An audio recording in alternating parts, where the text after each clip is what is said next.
만약 내일 아침 눈을 떠서 핸드폰을 켰더니 속보 알림이 한꺼번에 쏟아집니다. 중국군 대만 해협 전면 봉쇄 선언, 애플, 삼성, 엔비디아 시간의 거래 급락. 이 두 줄짜리 헤드라인이 여러분의 주식 계좌를 어떻게 바꿔놓을지 딱 한 번만 진지하게 상상해 보신 적이 있었습니까? 오늘 이 영상을 끝까지 보신 분들은 절대 그 상황에서 당황하지 않으실 것입니다. 왜냐하면 오늘 저는 대만 위기의 진짜 구조를 낱낱이 해부하고 이 지정학적 긴장이 여러분의 포트폴리오에 어떤 의미를 갖는지, 그리고 이 혼란 속에서 오히려 단단하게 수익을 지킬 수 있는 실질적인 투자 전략까지 한꺼번에 알려드릴 것이기 때문입니다. 요즘 국제 뉴스를 보면 트럼프 행정부와 대만 사이의 관계가 심상치 않습니다. 한쪽에서는 트럼프가 대만을 협상카드로 중국에 팔아넘기는 것이 아니냐는 분석이 나오고, 또 한쪽에서는 실제로 미국의 대만 무기 지원이 역대 어느 행정부보다 공격적으로 강화됐다는 분석이 나오고 있습니다. 이 두 가지 이야기가 동시에 맞을 수 있는지, 아니면 어느 한쪽이 틀린 것인지 오늘 제대로 정리해드리겠습니다. 먼저 가장 중요한 사실부터 짚고 가겠습니다. 지금 대만에는 실제로 초비상이 걸려 있습니다. 군사훈련 빈도가 증가했고 민방위 시스템을 재정비하는 움직임이 포착되고 있습니다. 대만 정부 내부에서는 트럼프 행정부의 외교적 발언 하나하나에 극도로 예민하게 반응하고 있는 상황입니다. 그런데 왜 이런 상황이 벌어지고 있는 것인지, 그 뿌리를 이해하려면 우리는 70년 전으로 거슬러 올라가야 합니다. 이 채널을 처음 보시는 분들을 위해 아주 기초부터, 그리고 이미 아시는 분들을 위해서는 한 번도 들어보지 못한 깊이의 분석까지 지금 바로 시작하겠습니다. 여기서 아주 중요한 단어 하나를 먼저 소개해드려야겠습니다. 바로 하나의 중국이라는 개념입니다. 이 네 글자를 둘러싼 미국과 중국의 시각 차이가 지금 이 모든 긴장의 씨앗이기 때문입니다. 중국이 말하는 하나의 중국은 원칙입니다. 대만은 예나 지금이나 중국의 일부이며 언젠가 반드시 본토와 통일되어야 한다는 것이 중국 공산당의 존재 이유이자 절대 양보할 수 없는 마지노선입니다. 이것은 협상의 대상이 아니라 국가의 정체성 그 자체입니다. 반면 미국이 말하는 하나의 중국은 정책입니다. 이 미묘한 차이가 핵심입니다. 1972년 닉슨이 중국을 방문했을 때 미국은 대만이 중국의 영토라는 주장을 그냥 알겠다고 했습니다. 이것은 동의한다거나 승인한다는 의미가 절대로 아닙니다. 그냥 그런 주장이 있다는 것을 인지한다는 외교적 모호성의 언어였습니다. 이 한 단어의 차이가 50년이 넘도록 미중 관계의 전략적 완충지대 역할을 해왔습니다. 그렇다면 트럼프 행정부는 이 미묘한 균형을 어떻게 다루었습니까? 트럼프 행정부의 대만 정책을 단순히 대만을 버렸다거나 대만을 팔아넘겼다고 규정하는 것은 매우 단편적인 시각입니다. 실상은 오히려 반대 방향으로 움직인 측면이 있습니다. 과거 미국이 대만에 판매하던 무기는 주로 방어용이었습니다. 패트리엇 미사일 같은 요격체계나 레이더 시스템이 중심이었습니다. 그런데 트럼프 행정부를 거치며 미국의 대만 무기 판매는 하이마스 다연장 로켓 시스템과 드론 같은 공격형 무기 중심으로 바뀌었습니다. 이것은 단순한 무기 목록의 변화가 아닙니다. 대만이 단순히 얻어맞는 것을 버티는 방어 거점이 아니라 유사시 실제로 반격할 수 있는 공세적 억제력을 갖추도록 전략 방향 자체가 전환된 것입니다. 왜 미국이 이렇게까지 대만에 공을 들이는지 이해하려면 지도를 한번 펼쳐봐야 합니다. 태평양 지도를 보시면 일본 오키나와에서 시작해서 대만을 거쳐 필리핀까지 이어지는 선이 보입니다. 군사 전략가들이 제1도련선이라고 부르는 이 가상에서는 중국 해군이 태평양으로 나오는 것을 차단하는 미국과 일본 동맹의 방어선입니다. 그리고 그 방어선의 정가운데 위치한 것이 바로 대만입니다. 대만이 없으면 이 방어선에 구멍이 뚫립니다. 중국 해군과 공군이 동중국해와 남중국해를 통해 서태평양으로 자유롭게 진출할 수 있게 됩니다. 다시 말해 대만은 군사적으로 단순한 섬이 아닙니다. 미국과 일본 동맹의 서태평양 방어구조 전체를 떠받치는 지리적 핵심 거점, 즉 초크포인트입니다. 이 지점을 잃으면 미국은 아시아 태평양에서의 군사적 주도권을 사실상 포기하는 것과 마찬가지입니다. 그래서 어느 행정부가 들어서든 아무리 트럼프식 거래 외교가 작동하더라도 대만을 완전히 포기하는 것은 미국 전략 이익의 관점에서 상상하기 매우 어려운 시나리오입니다. 그러나 대만 입장에서는 이게 오히려 불안합니다. 미국이 대만을 지켜줘서가 아니라 미국의 국익 때문에 대만 방어에 관여하는 구조이기 때문입니다. 트럼프가 협상 테이블에서 중국과 어떤 거래를 할지 모른다는 불확실성이 대만을 초비상상태로 몰아넣고 있는 근본적인 이유입니다. 실제로 트럼프의 발언들은 때로 대만 방어 의지에 대한 의문을 품게 만드는 메시지를 반복해서 던져왔습니다. 방어는 해주겠지만 대만이 그 비용을 더 많이 부담하라는 신호이기도 하고 중국과의 무역 협상에서 대만 카드를 협상 레버리지로 쓸 수 있다는 암시이기도 합니다. 이 복잡한 삼각관계, 즉 중국의 원칙, 미국의 정책, 그리고 그 사이에 끼인 대만의 생존 전략이 지금 어느 때보다 팽팽하게 맞서고 있는 것이 현재의 상황의 본질입니다. 자, 여기서 잠깐 멈춰야 합니다. 지금까지 대만 해협의 긴장감을 설명하다 보면 자칫 내일이라도 전쟁이 날 것 같은 공포 분위기에 휩쓸리기 쉽습니다. 그러나 우리는 감정적인 유튜브 영상이 아니라 냉철한 투자자의 눈으로 이 상황을 봐야 합니다. 그래서 이번 파트에서는 오히려 반대 질문을 던지겠습니다. 지금 당장 중국이 대만을 무력으로 침공할 수 있겠습니까? 결론부터 말씀드리면 생각보다 훨씬 어렵습니다. 첫 번째 이유는 지리적 현실입니다. 대만은 섬입니다. 당연한 말처럼 들리지만 이것이 얼마나 강력한 방어자산인지 군사적으로 뜯어보면 이야기가 달라집니다. 대만 해협의 평균 너비는 약 180km입니다. 이 바다를 건너 대규모 지상군을 상륙시키려면 수천 척의 상륙함이 필요합니다. 그런데 현재 중국이 보유한 상륙 전력은 대만 전역을 단번에 제압할 수 있는 규모에 아직 미치지 못합니다. 게다가 상륙 작전은 전쟁에서 가장 어려운 작전 중 하나입니다. 2차 세계대전 당시 연합군이 노르망디 상륙을 위해 얼마나 치밀하게 준비했는지를 생각해 보시면 됩니다. 바다 위에 노출된 상태로 적의 미사일과 공군 공격을 받으면서 해안을 점령해야 하는 상륙 작전은 압도적인 전력이 있어도 막대한 피해를 감수해야 합니다. 두 번째 이유는 우크라이나 전쟁이 남긴 교훈입니다. 중국 지도부는 러시아의 우크라이나 침공을 처음부터 끝까지 지켜봤습니다. 전 세계가 압도적인 러시아 군사력이 며칠 만에 우크라이나를 무너뜨릴 것이라 예상했지만 전쟁은 수년이 넘도록 장기화됐습니다. 서방의 군사 지원이 끊임없이 이어졌고 러시아 경제는 제재로 심각하게 타격받았으며 국제사회에서 러시아의 고립은 극에 달했습니다. 중국 지도부가 이 장면을 보면서 무엇을 느꼈겠습니까? 저 상황이 우리에게 벌어지면 어떻게 되겠는가? 라는 질문을 하지 않을 수 없었을 것입니다. 우크라이나보다 훨씬 더 강력하게 무장된 대만을 상대로 미국과 일본의 직접 개입 가능성까지 열려있는 상황에서 전면전을 감행한다는 것은 중국 공산당의 정권 안정 자체를 위협하는 도박입니다. 세 번째 이유는 경제적 자기 파괴의 문제입니다. 이 부분은 다음 파트에서 더 깊이 다루겠지만 중국이 대만을 공격하는 순간 중국 스스로도 글로벌 공급망에서 단절됩니다. 현재 중국 경제는 부동산 위기와 내수 부진으로 이미 상당한 압박을 받고 있습니다. 이 상황에서 전 세계의 경제 제재까지 감당할 여력이 있는지 심각하게 의문입니다. 그렇다면 중국이 아무것도 안 하겠다는 뜻입니까? 전혀 그렇지 않습니다. 오히려 전면전 대신 훨씬 더 교묘하고 지속적인 방식의 압박이 이어질 가능성이 높습니다. 군사 전문가들이 주목하는 것이 바로 인지전, 다른 말로 하이브리드 전입니다. 소셜미디어를 통한 여론 조작, 대만 내부의 친중 세력을 통한 정치 공작, 해상과 공중에서의 끊임없는 위협 비행과 봉쇄 훈련, 그리고 사이버 공격을 통한 핵심 인프라 교란이 실제로 지금도 진행 중입니다.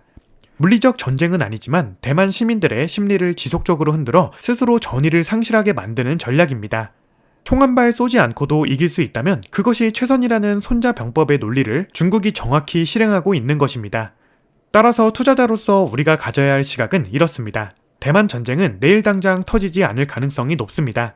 그러나 이 지정학적 긴장은 앞으로 수십 년 동안 이 지역의 구조적인 불안 요소로 남아있을 것입니다. 단기적 공포에 패닉셀링을 하는 것도 잘못이지만 이 리스크가 완전히 사라질 것이라고 낙관하는 것도 위험합니다. 이 긴장감 자체를 시장의 상수로 두고 그에 맞는 포트폴리오를 구성하는 것이 현명한 접근입니다. 이제 시야를 더 넓게 펼쳐보겠습니다. 대만 해협의 긴장이 단순히 중국과 대만 혹은 미국과 중국의 양자 문제로 끝나지 않는다는 점이 오늘 이 영상에서 가장 중요하게 전달하고 싶은 메시지입니다. 대만 위기는 동북아시아 전체를 뒤흔드는 거대한 도미노의 첫 번째 블록입니다. 첫 번째 도미노는 일본입니다. 일본은 2차 세계대전 패전 이후 평화헌법 구조에 의해 군사력 보유와 사용을 극도로 제한받아 왔습니다. 그런데 최근 몇 년 사이 일본의 행보가 드라마틱하게 달라지고 있습니다. 일본은 방위비를 GDP 대비 1% 수준에서 2%로 대폭 끌어올리는 계획을 공식 채택했습니다. 숫자만 보면 2배지만 세계 3위권의 경제 규모를 가진 일본의 GDP 2%는 천문학적인 군사 예산을 의미합니다. 또한 일본은 적기지 공격 능력, 즉 유사시 상대방의 미사일 발사 기지를 선제 타격할 수 있는 능력을 처음으로 공식 추진하기 시작했습니다. 이것은 전후 일본 안보 정책의 근본적인 패러다임 전환입니다. 왜 일본이 이렇게 변하고 있습니까? 대만 해협에서 무력 충돌이 발생할 경우 오키나와를 포함한 일본 남서쪽 섬들이 전쟁의 최전선이 될 수밖에 없기 때문입니다. 일본 입장에서 대만의 위기는 남의 나라 이야기가 아니라 자국 안보 그 자체의 문제입니다. 일본의 재무장은 대만 해협 긴장이 만들어낸 직접적인 결과물입니다. 두 번째 도미노는 한반도입니다. 한국의 상황은 더욱 복잡합니다. 대만 해협 긴장이 고조될수록 북한은 이 상황을 자신들의 도발 여지가 넓어지는 기회로 읽습니다. 미국의 전략 자산과 군사적 주의가 대만 쪽으로 분산되면 북한 입장에서는 그만큼 압박이 줄어들기 때문입니다. 실제로 북한은 최근 무기 개발 속도를 매우 가파르게 끌어올리고 있습니다. 이에 대응하여 한국 역시 방위비를 늘리고 독자적인 군사 역량 강화에 속도를 내고 있습니다. 여기서 또 하나의 중요한 변수가 등장합니다. 우크라이나 전쟁에서 북한이 러시아에게 대규모 포탄과 병력까지 제공하고 있다는 사실이 확인되었습니다. 북한과 러시아의 밀착, 중국과 러시아의 전략적 연대, 그리고 이에 맞서는 미일 동맹의 강화와 한국의 역할 증대가 동시에 맞물리면서 동북아시아 전체가 냉전시대 이후 가장 복잡한 안보구도로 재편되고 있습니다.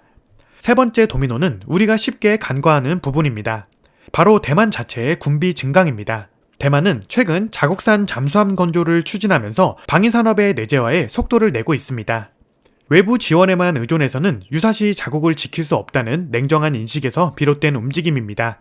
미국의 지원이 지속적으로 보장될지 불확실한 상황에서 스스로 싸울 수 있는 능력을 키우는 것이 유일한 생존 전략이라는 판단입니다. 이 모든 도미노를 한 발짝 떨어져서 바라보면 하나의 거대한 메가 트렌드가 보입니다. 전 세계적인 군비 증강 시대가 본격적으로 열리고 있다는 것입니다. 냉전 종식 이후 30년 가까이 이어졌던 평화의 배당금 시대, 즉 방위비를 줄이고 그 재원을 경제성장에 투자하던 시대가 끝났습니다. 이제는 안보 비용을 아끼면 국가 생존 자체가 위협받는 시대로 접어들었습니다. 그리고 이것은 투자의 언어로 번역하면 방위산업이라는 섹터가 구조적으로 장기 성장할 수밖에 없는 거대한 수요의 파도 위에 올라서 있다는 점입니다. 단기적인 정치 이슈에 따라 등락하는 테마주가 아니라 10년 이상의 장기 메가 트렌드가 뒷받침하는 구조적 성장 산업으로 방위산업을 바라봐야 한다는 뜻입니다. 그리고 그 중심에서 지금 가장 주목받는 이름이 바로 K방산입니다. 다음 파트에서 바로 이 이야기를 드리겠습니다. 자, 이제 가장 중요한 파트입니다. 오늘 이 모든 이야기를 듣고 나서 우리가 실제로 어떻게 행동해야 하는지 계좌에 도움이 되는 이야기를 드릴 시간입니다. 대만 해협의 긴장, 일본의 재무장, 북한의 군비 확장, 우크라이나 전쟁의 장기화, 이 네 가지 키워드가 동시에 맞물리는 지금 이 순간 글로벌 방위산업 시장은 역사적으로 유례없는 수요 폭발의 시대를 맞이하고 있습니다. 그런데 여기서 결정적인 질문이 하나 있습니다. 전 세계 각국이 앞다퉈 무기를 사들이려는 지금, 실제로 그 무기를 납기 안에 제대로 만들어서 납품할 수 있는 나라가 얼마나 됩니까? 미국의 방위산업은 세계 최강의 기술력을 보유하고 있지만 납기 문제가 심각합니다. 우크라이나 전쟁 이후 서방이 엄청난 양의 포탄과 무기를 지원했지만 정작 생산 능력이 수요를 따라가지 못해 전선에 물자가 부족한 상황이 반복적으로 발생했습니다. 미국이 방위산업의 공장들은 수십 년에 걸친 평화의 시대를 거치면서 대량 생산 체계가 상당 부분 해제되어 있었기 때문입니다. 바로 이 지점에서 한국 방위산업의 경쟁력이 전 세계의 시선을 끌어당기고 있습니다. 한국은 1953년 휴전 이후 지금 이 순간까지 단 하루도 긴장이 풀린 적이 없는 분단 국가입니다. 70년이 넘는 시간 동안 실제 위협에 대응하기 위해 쉬지 않고 무기를 생산하고 유지하고 개량해 왔습니다. 그 결과 한국의 방위산업은 세계 어느 나라도 따라올 수 없는 고유한 경쟁력을 갖추게 되었습니다. 바로 압도적인 납기 능력입니다. 폴란드가 K2 전차와 K9 자주포를 대규모로 발주했을 때 한국이 제시한 납기와 가격은 유럽 경쟁사들이 도저히 맞출 수 없는 수준이었습니다. 루마니아, 호주, 노르웨이, 사우디아라비아까지 K방산 제품에 대한 러브콜이 이어지고 있습니다. 이것은 단순히 저렴한 가격 때문이 아닙니다. 실전에 검증된 기술력, 빠른 납기, 그리고 합리적인 유지보수 비용이라는 세 박자가 맞아떨어진 결과입니다. 그런데 여기서 K방산의 미래를 더욱 주목해야 하는 결정적인 이유가 하나 더 있습니다. 바로 잠수함 기술입니다. 현대의 해군 전력에서 잠수함은 가장 강력한 비대칭 전력 중 하나입니다. 눈에 보이지 않는 곳에서 적의 항공모함과 수상함을 위협할 수 있는 잠수함은 약소국이 강대국의 압도적인 해군력에 대항할 수 있는 가장 현실적인 수단입니다. 그래서 대만도, 동남아시아 각국도, 중동 국가들도 잠수함 도입에 사활을 걸고 있습니다. 한국은 이미 3,000톤급 도산 안창호함을 자체 설계하고 건조한 경험을 보유하고 있습니다. 여기에 더해 한국이 독자적으로 개발해온 소형 원자로 기술이 더해진다면 장기간 수중에서 작전 가능한 핵추진 잠수함 혹은 그에 준하는 수준의 고성능 잠수함을 건조할 수 있는 잠재력이 열립니다. 핵추진 잠수함과 재래식 잠수함의 가장 큰 차이는 수중 지속시간입니다. 소형 원자로가 탑재된 잠수함은 수개월간 수면 위로 올라오지 않고 작전을 수행할 수 있습니다. 이 기술력은 글로벌 방산 시장에서 엄청난 가치를 지닙니다. 물론 현실적인 제약도 짚어드려야 합니다. 한국이 대만에 직접 무기를 수출하는 것은 외교적으로 매우 민감한 사안입니다. 중국과의 관계를 고려할 때 대만 직접 수출은 단기적으로 쉽지 않은 선택지입니다. 그러나 대만을 제외하더라도 전 세계에서 한국산 방산 제품을 필요로 하는 국가는 넘쳐납니다. 대만 문제가 자극하는 안보 도미노 효과가 결국 전 세계 방산 수요를 끌어올리고 있고 그 수요를 충족할 수 있는 공급자로서 한국의 포지셔닝이 점점 더 견고해지고 있습니다. 그렇다면 구체적으로 어디를 봐야 합니까? 크게 세 가지 축으로 나눠서 생각해 보시기 바랍니다. 첫 번째는 지상 전력 플랫폼 기업들입니다.